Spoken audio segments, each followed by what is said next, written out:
بسم اللہ الرحمن الرحیم۔ السلام علیکم ورحمۃ اللہ وبرکاتہ۔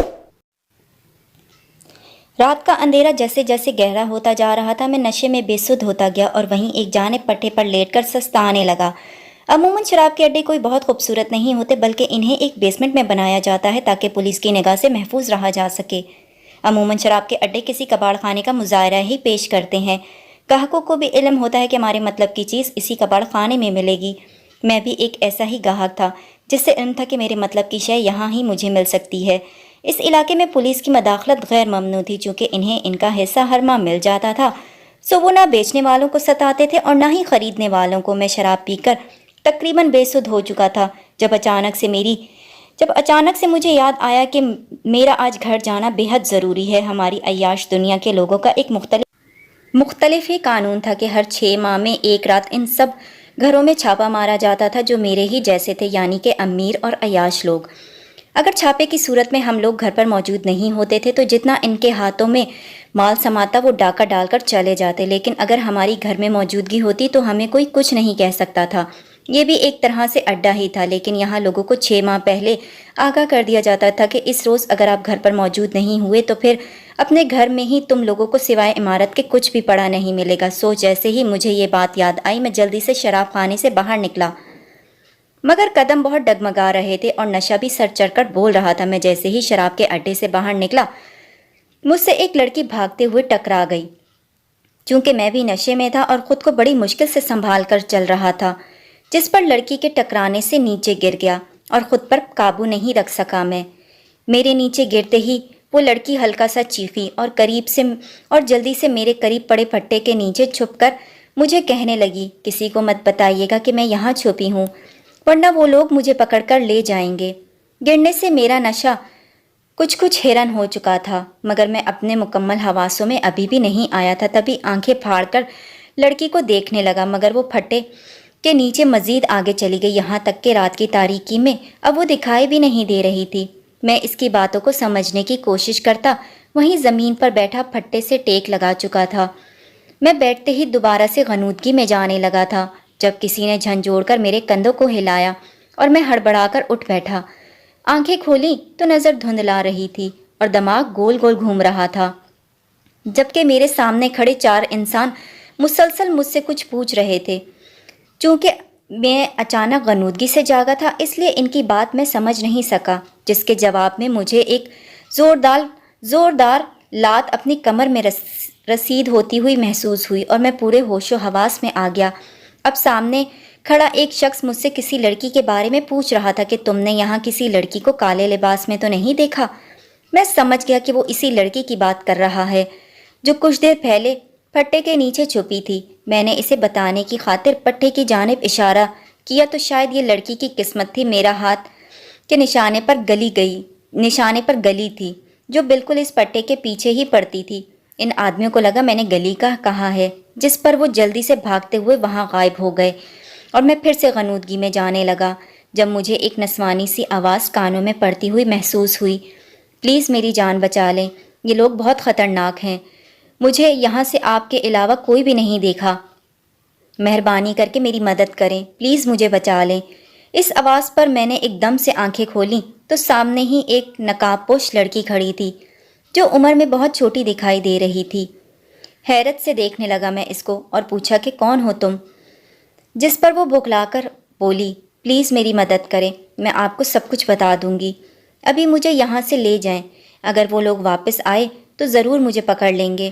مجھے اس وقت یاد آیا کہ میں اپنے گھر جا رہا تھا جب اچانک یہ نقاب پوش لڑکی مجھ سے ٹکرا گئی اور یہاں پھٹے کے نیچے چھپ گئی۔ کچھ سوچتے ہوئے میں اپنی جگہ سے اٹھا اور نیچے بیسمنٹ میں واپس چلا گیا۔ وہاں جا کر ایک سوڈے کی بوتل حلق میں انڈیلی، جس سے اگلے چند ہی لمحوں میں میرا سارا نشہ اتر چکا تھا۔ میں نے سوچا اس لڑکی کو یہاں پر اکیلا چھوڑنا بالکل بھی عقل مندی نہیں ہے، لہٰذا فی الحال میں اس کو اپنے گھر میں ہی لے جاتا ہوں۔ یہی سوچ کر میں اوپر آیا تو وہ لڑکی وہاں موجود نہیں تھی۔ میں نے پٹھے کے نیچے جھک کر دیکھا تو وہ بیچاری ڈری سہمی سی وہاں چھپی ہوئی تھی۔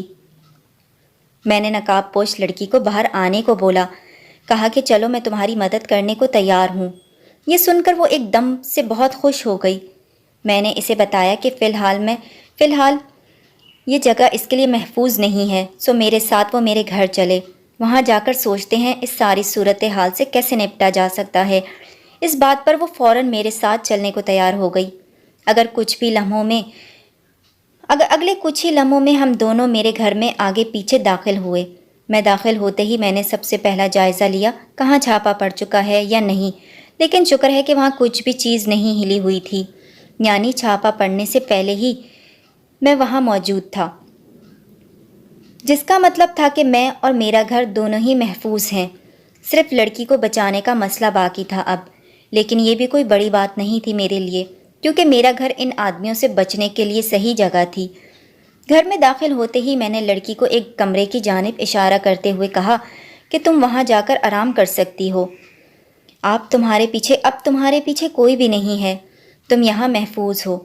اس بات پر لڑکی کی آنکھوں میں اچانک سے تشکر کے آنسو جھلملانے لگے تھے، جنہیں وہ بامشکل آنکھیں جھپک کر پیچھے دھکیلنے کی کوشش کر رہی تھی۔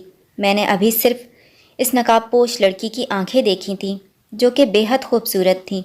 مجھے خود کی جانب دیکھتا پا کر وہ جلدی سے میرا شکریہ ادا کرنے لگی اور بولی، میں کل صبح ہوتے ہی یہاں سے چلی جاؤں گی، آپ کو کوئی پریشانی نہیں ہوگی۔ آپ نے کسی فرشتے کی طرح سے آ کر میری مدد کی ہے، جو میں ساری عمر بھلا نہیں پاؤں گی۔ مجھے لگتا تھا کہ ہر مرد برا ہوتا ہے، لیکن آپ کو دیکھ کر یقین ہو گیا کہ پانچوں انگلیاں برابر نہیں ہوتی۔ بس میں چپ چاپ کھڑا اس لڑکی کی باتیں سنتا رہا، جو بے انتہا خوبصورت بول رہی تھی۔ میں نے اس کے شہر سے باہر آتے کمرے کی جانب اشارہ دیا کہ وہاں جا کر آرام کرو اور ہم کل صبح بات کریں گے۔ اس بات پر وہ سر ہلاتی ہوئی کمرے کی جانب چلی گئی، جبکہ پیچھے میں برآمدے میں پڑے صوفے پر لیٹ کر اپنی کمر سستانے لگا۔ سب کو لگتا تھا کہ شراب پی کر ایک پرسکون گارگن میں اتر جاتا ہوں میں، مگر میرے لیے یہ ایک نہایت تھکا دینے والا عمل تھا، کیونکہ یہ گناہ بھی میں نے اپنی زندگی کے ایک موڑ کو ختم ہوتے دیکھ کر شروع کیا تھا۔ میں کالج میں پڑھتا تھا جب مجھے زہرا آفندی سے محبت ہو گئی تھی۔ وہ پورے کالج میں بڑی بے پرواہی سے کسی شہزادی کی مانند چلا کرتی تھی اور بہت سے لڑکوں کو وہ پسند تھی، مگر چونکہ میں بہت زیادہ امیر تھا اس لیے کوئی بھی اس کے قریب جانے کی جرت نہیں کرتا تھا۔ ویسے بھی اس کا باپ تھانے دار تھا اور یہی وجہ تھی جو ہم سب لڑکوں پر بند باندھے ہوئے تھے۔ ایسے ہی ایک روز میں گراؤنڈ بال میں بیٹھا کالج کی چہل پہل دیکھ رہا تھا جب میرے قریب سے زہرا گزری۔ اس کے گزرنے کے چند لمحات کی چھاپ ابھی تک میری پوری زندگی پر محیط ہے، اور وہی وہ لڑکی ہے جس کی بدولت آج میں ایک شرابی انسان کے روپ میں تھا۔ خیر، زہرا کے وہاں سے گزرتے ہی میں چونک کر سیدھا ہوا اور فوراً سے اٹھ کر اس کے رستے میں آ گیا۔ مجھے رستے میں ایسا کھڑا دیکھ کر وہ بالکل بھی نہیں گھبرائی۔ ویسے بھی یہی اس سے محبت کی اصل وجہ تھی، وہ عام لڑکیوں کی طرح نہیں تھی۔ جی کچھ کہنا ہے آپ کو؟ میں نے اس روز پہلی بار اسے سنا تھا۔ یہ نہیں تھا کہ وہ بدتمیز تھی، بالکل بھی نہیں، بلکہ وہ تمیز اور تہذیب کے دائرے میں رہ کر باحیا کپڑے زیب تن کیا کرتی تھی، کسی لڑکے سے بات نہیں کرتی تھی، اور سب سے بڑی وجہ وہ شروع سے ہی کالج کی ٹاپر رہتی آ رہی تھی۔ اس بات نے زہرا کو مزید ناقابل رسائی بنا دیا تھا۔ اس نے اتنے شائستہ لہجے میں مجھ سے پوچھا کہ آپ کو کچھ کہنا ہے، تو میں خود کو روک بھی نہیں پایا، اور اس طرح تہذیب کے دائرے میں رہتے ہوئے میں نے اس کو بولا کہ میں آپ کو پسند کرتا ہوں، میں آپ سے شادی کرنا چاہتا ہوں۔ میری بات پر وہ بہت حیران ہوئی، کیونکہ یہ بات کہنا تو بہت لڑکے چاہتے تھے اس سے، لیکن آج تک کسی نے بھی زہرا کے سامنے یہ بات بولنے کی ہمت نہیں کی تھی۔ میری بات پر وہ بولی، ٹھیک ہے، آپ میرے گھر اپنا رشتہ بھیج سکتے ہیں، اگر تو میرے والدین کو کوئی اعتراض نہیں ہوا تو مجھے بھی کوئی اعتراض نہیں ہوگا۔ میں اس بات پر زہرا کو یکدم ٹکٹکی باندھتا ہوا دیکھ رہا تھا، مگر وہ کب کی وہاں سے جا چکی تھی۔ کچھ لمحوں کے بعد جب مجھے یقین آ گیا کہ وہ سچ مچ رشتہ بھیجنے کی بات کر چکی ہے، تو اچانک ہی مجھ پر شادی مر کی کیفیت طاری ہو گئی۔ اس روز میں نے بخوشی جا کر سب سے پہلے ماں کو بتایا کہ میں شادی کرنا چاہتا ہوں۔ ظاہر ہے اس نے مجھے رشتہ بھیجنے کی بات کی ہے۔ یہ بات سن کر ماں نے کوئی رد عمل دیا اور بولی، ٹھیک ہے بیٹا، شادی کرنا چاہتے ہو تو مجھے کوئی اعتراض نہیں ہو سکتا تمہاری شادی پر، لیکن میں دعوے سے کہہ سکتی ہوں کہ اس کے گھر والے کبھی بھی اپنی بیٹی کو نہیں بیائیں گے۔ میرے ابو کی وفات میرے بچپن میں ہی ہو چکی تھی، لہٰذا اب میری زندگی میں صرف میری ماں تھی۔ ہمارے گھر کا خرچہ میری ماں لوگوں کے گھروں میں صفائی کر پورا کیا کرتی تھی، اور اب تو میں بھی چونکہ بڑا ہو چکا تھا اور پڑھائی کے بعد ایک دکان پر بہرے کا کام کرتا تھا، جس سے ہمارا اچھا خاصا گزر ہو جاتا تھا۔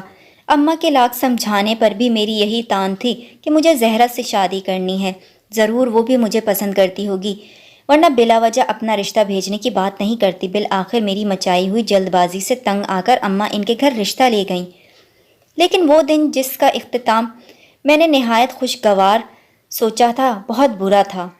زہرا کے والد نے ماں کی بہت بے عزتی کرتے ہوئے اس رشتے سے انکار کر دیا تھا۔ ویسے بھی وہ تھانے دار تھے، سب کو جوتی کی نوک پر رکھا کرتے تھے، بس اسی ضم میں تھے۔ انہوں نے ماں کے سمیت ان کے ساتھ لایا ہوا سارا سامان سڑک پر پھینک دیا۔ اس روز مجھے علم ہوا کہ درد کیا ہوتا ہے۔ میں پوری رات بے چین رہا، بس کسی طرح صبح ہو جانے کا انتظار کر رہا تھا تاکہ جا کر زہرا سے اپنی ماں کی بے عزتی کا حساب لے سکوں۔ اس رات پہلی بار میں نے سگریٹ پھونکی تھی، لیکن جو آگ میرے اندر لگی ہوئی تھی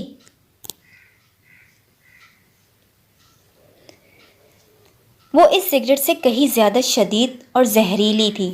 صبح کا اجالا جھڑتے ہی میں تیار ہو کر گھر سے نکل آیا۔ میرا رخ کالج کی جانب تھا۔ وہاں پہنچ کر میں دروازے کے قریب بنی انتظار گاہ میں زہرا کا انتظار کرنے لگا۔ وہ اس دن تھوڑا دیر سے آئی تھی، جبکہ وہ تاخیر میرے لیے سوہانے روح تھی۔ اس کے آتے ہی میں بھی زہرا کا تعاقب کرنے لگا۔ کالج میں کافی آگے جا کر میں اچانک ہی اس کے سامنے آ گیا، جس سے وہ ڈر گئی۔ اس کی دو دوستیں بھی اس کے ساتھ موجود تھیں۔ مجھے دیکھتے ہی زہرا بولی، آپ کو جب میرے رشتے سے انکار ہو گیا ہے تو آج کیا لینے آئے ہیں آپ یہاں پر؟ اس بات پر میں اندر باہر سے سلگ گیا تھا اور بولا، انکار کرنا تھا تو تمیز سے بھی کر سکتے تھے تم لوگ، میری ماں کو ذلیل کرنے کی کیا تک بنتی تھی؟ اس بات پر وہ بے ساختہ مسکرا دی اور بولی، بھلا ہم کیوں ذلیل کریں گے انہیں؟ تمہیں ہی شوق تھا اپنی ماں کو رسوا کروانے کا، ویسے ہی ایسی بیجا فرمائشیں کرنے سے پہلے اپنی چادر بھی دیکھ لینی چاہیے۔ وہ طرز تکلم جس پر میں بری طرح سے وابستہ ہو چکا تھا ایک دم سے ہی بدل کر تم ہو گیا، اور زہرا کی زبان زہر اگلنے لگی۔ دیکھ لوں گا تمہیں، ایسے تو نہیں جانے دوں گا۔ دور سے ایک پروفیسر کو اپنی جانب آتے دیکھ کر میں نے اسے دھمکی دے کر وہاں سے چلا گیا۔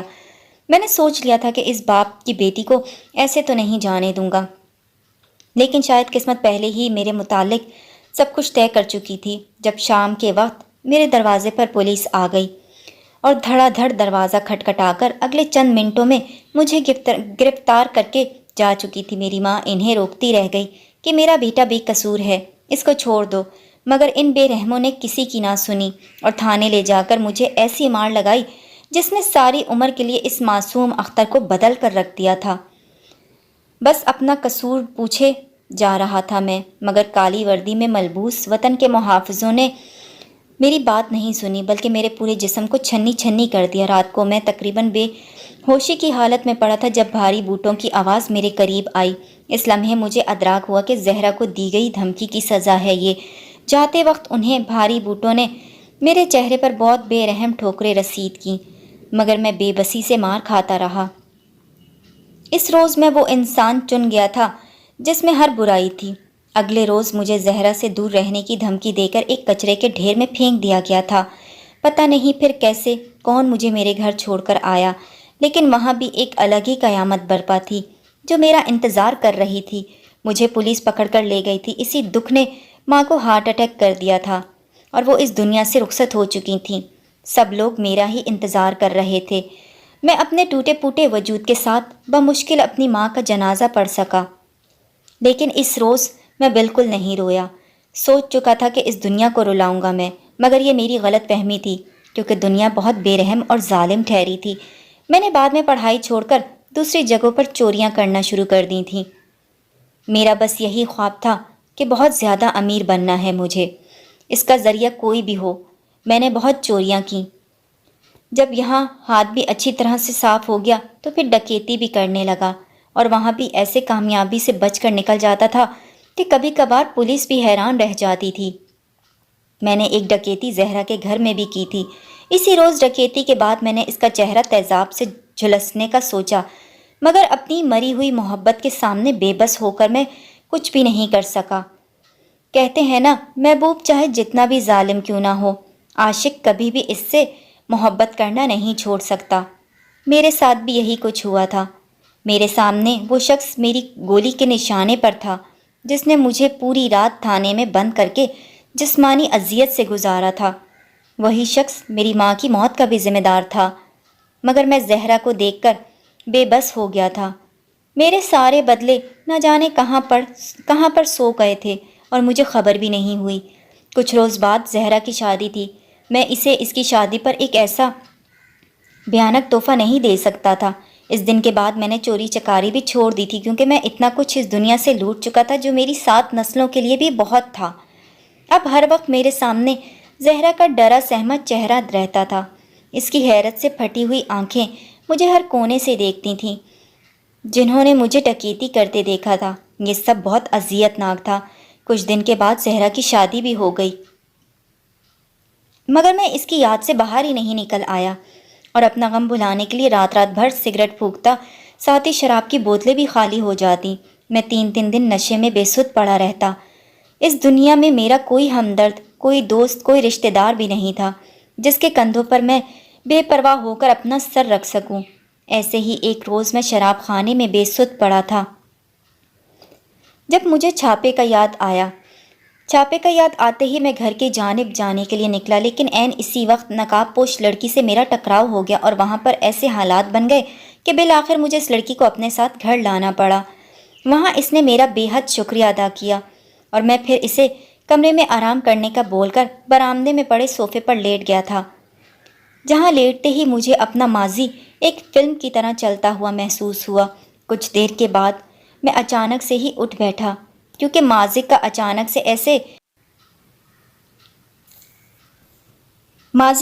سے ایسے یاد آ جانا بے حد تکلیف دہ عمل تھا میرے لیے۔ مجھے شراب نوشی اور بے حد سگریٹ پھونکنے کی وجہ سے استھما بھی ہو چکا تھا۔